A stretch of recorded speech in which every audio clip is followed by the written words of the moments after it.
So I got to go back. So you were born where? Vancouver. You were born in Vancouver? Vancouver General. And your parents, what did they do? My dad was an optician. He worked for, was it what? When I was born, for some reason I can't remember where he worked. Anyways, yeah, he was an optician and started out in, actually he started out in Port Arthur.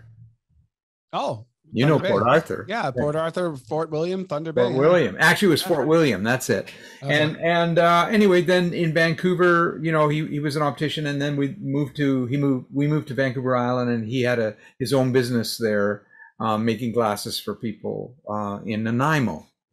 So we were just south of Nanaimo in a place called Yellow Point, which is a great place, beautiful place. But you were born in Vancouver, went to Port Arthur, or pardon me, Fort William, and then came back to the island? No, actually, when they were in Fort William, I wasn't around.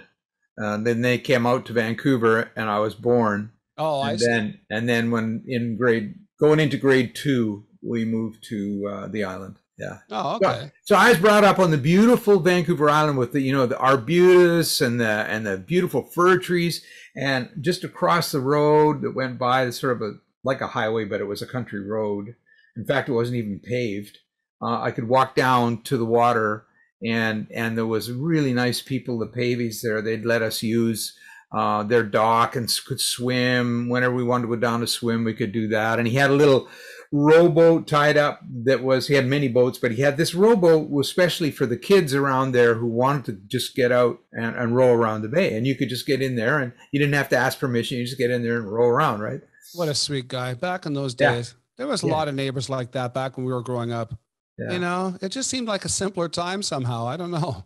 Yeah. I don't know. We were here from 70 to 73, and then we moved back to Vancouver because I really couldn't pursue a career with Chilliwack while I was living on the island, because we were living in a teepee and we did not have a phone. I'm glad you brought that up, because I think Saffron told me about that. There was a time when your family lived in a teepee. Yeah, that's right. That's right. Literally. So, yeah. So we went back to Vancouver for 20 years, then came back here in 93. Yeah, the teepee was amazing. You know, I'll tell you what. We have no idea what it is to be outside. We live in houses and we work in buildings, and we go outside, and we even go hiking. We might go camping, but you still don't know. Because what you learn when you're living all the time on the ground, like in the teepee, you're basically on the ground. I mean, we had carpets and stuff, but you're on the ground. Right. And the ground goes like this, you know, it's not flat, and it doesn't ring when you step on it or anything like that. And we go outside, you're outside all the time. You don't live in a teepee. You come in the teepee to sleep at night, or if you got really, really bad weather, you come in to get out of the weather. Other than that, you're outside all the time. So we're outside all the time. When it's raining, it's not a problem. You're outside. It's no big deal. You know, we didn't have running water. The running water was a creek, and it was beautiful. Beautiful water. It was great. And heating the teepee, we had a little wood heater with a pipe coming out the flaps, right? And it was... I would come in and visit my mom in Vancouver sometimes, and she lived in one of those old sort of Victorian style houses, actually more arts and crafts kind of place, where you'd go up some steps to get up to the porch, and then now you're knocking on the front door. Right, like one of those 3-story type styles? Yeah. And I'd go and visit her and be there for a few days. And the whole time I was there, walking around on those floors, I could not get over the weird sensation of being suspended in midair. Isn't that something, huh? How often do you think about the basement when you're walking on your kitchen floor? You know, you don't, right? You believe in your house. You believe that's the ground, right? It's not. Right? It sort of reminds me of Stephen Wright, you know, the comedian, the real droll comedian Stephen Wright. He says, "I'm not afraid of heights. I'm afraid of widths." If you think about it, if you're on the 90th floor of a building, you're not afraid of heights. You're walking on that height. It's the width. If you're walking this much at 93 floors, that's a difference. Now that's the problem. Yeah. You know what I mean? So I'm not afraid of heights. I'm afraid of widths. Okay. Yeah, that's cool. Yeah, that's cool. You analyze it, it's actually much more than a joke. Yeah. But, so anyway, so you started playing guitar when? Like when did music hit you? And who was your major influence? Were you a Beatles guy too, or are you before the Beatles or? Before. Yeah, it was Elvis and the Everly Brothers and Buddy Knox and Buddy Holly. Buddy Holly had Peggy Sue, oh how my heart yearns for you. That was a huge song, and I was in grade 7.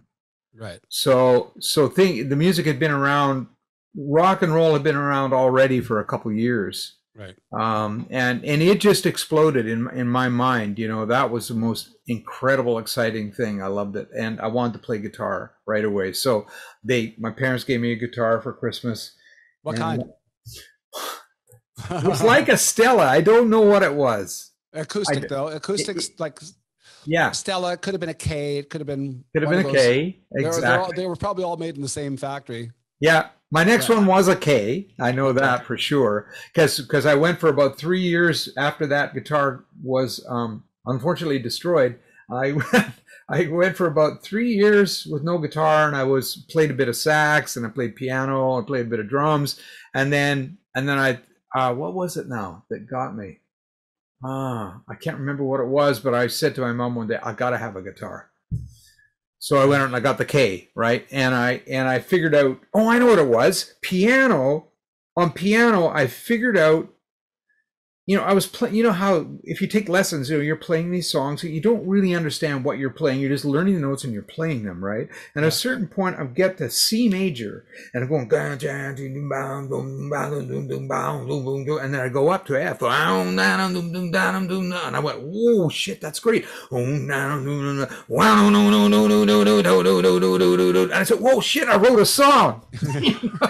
I figured I'd written a song. I played it for my teacher, and he said, well, that's blues. That's it's not really a song. It's blues. And so as soon as I had done that, I understood the most simple, basic harmony. And then I needed a guitar badly. So I got a guitar and I tuned it to a chord because I didn't know any better. I just tuned it to it. So it was a major chord. And I'd slide up, 5th fret, 7th fret, open, and boom, do, do, do, do, bam, bam, bam, do, stuff like that, right? Right. And Vignette plays like that to this day. So does Tommy James. Tommy James and the Sondells, open tuning. All kinds of people do. That's why all of his songs are in major chords. Yeah, and Don Everly for Wake Up Little Susie. Yeah, that has to be open tuning because I tried figuring it out. It's got to be open tuning. I saw him play it, in a video that you could find yourself. I'm sure an old Kinney of him playing, and that's what he was doing. Right. Yeah. That makes sense. Yeah. So that stuff. How much was the K guitar? Do you remember how much the K guitar was worth? No. My brother bought one for $17. I remember that. That was way before I played. That's the guitar I learned on. The strings were like 2 inches off the neck. Yes. I swear to God, my hands are still cramped because of that. Yeah. Yeah. Talk about bleeding fingers. Oh, big time. Yeah. Big time. And it was like the best plywood. Yeah. The absolute best plywood. Guaranteed never to age. That's Marine grade. Yeah. So, okay. So what age was that? So by the time I got to the second guitar, like the first one happened, I was probably in grade 5 or 6. It was grade 6. So I remember where I was sitting. Around 11 years old. Yeah. So I was 11, 12 years old. Yeah. And then, the other one was I was around 15. Okay. And then, we were up in Fort St. John actually when this happened with the K guitar, living in Fort St. John. And we came back down to Yellow Point in the summer. And a lovely, lovely young girl from Palo Alto, California, taught me how to actually finger chords on a ukulele, right? Okay. She showed me how to, and so I was getting D formation, C formation, G, E, A, that stuff, right? Right. Which translates to a guitar. Yeah, exactly. And so that was my introduction to that. And so for a long time, I only played on the top 4 strings of the guitar. Right. Right. Well, right. Sounds like John Lennon. Oh, okay, is that So right? he learned guitar, but his mom played banjo, so he tuned it like a banjo and Oh, really played really? the 4 strings. Really? It Yeah, wasn't Paul McCartney was one that showed him how to actually play real chords. that's so cool. Yeah. I didn't know that. Hey, thanks for joining us. Check out our other vignettes and full episodes from a wide variety of guests for more great content. Please like, share, and subscribe, and become a member at SocialNRGPresents.com to access premium content and earn valuable energy points just for watching.